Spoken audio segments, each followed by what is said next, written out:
So guys, meron tayong 200 NS dito. Papalitan natin ang clutch lining. At nakakungul naman na sira ng mga kaya. Update na lang kayo kung ano mga findings pa natin at mga papalitan. So, update lang siya. Thank you. Well, Wiring fix dito sa shop na to.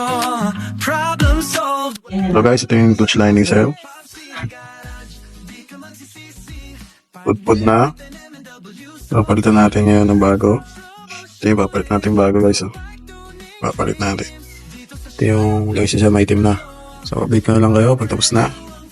Peace out. Guys, linis tayo ng carb shell. So, magdumi na yung engine din yung shell. May update ko kayo pag malinis na. So, peace out. Yan lang. So guys, may tubig yung ano shell. Laga. May tubig yung kasi shell. Yung maliliit na particles siya. May tubig. Tapos, napanisan na rin si shell ng gasolina. Ayan. Muna, parang jelly ice na. So, sa mga nag-i-stock, pwede, huwag nyo muna sarado yung pabayaan nyo lang bumababa yung gas. Kasi minsan ganyan na yung issue.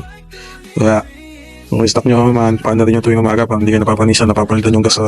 So, update ko na kayo mamaya. Thank you. So guys, ito na yung NS, nalinisan natin yung carb. Nalinisan. So, palitan natin ang gas. One click na lang. Palitan na agad.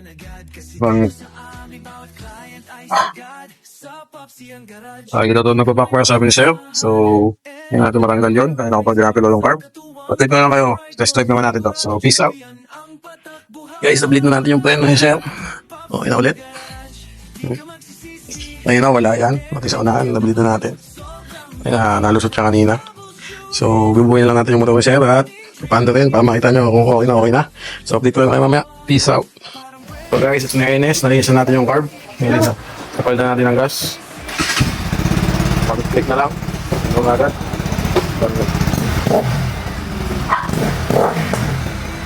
Ito doon nagpa-backwire sabi ni Sir. So, hindi natin maranggal yun. Kaya nakapag natin yung carb. Update ko lang kayo. Test drive naman natin to. So, peace out. Foxy and Garage, di ka magsisi.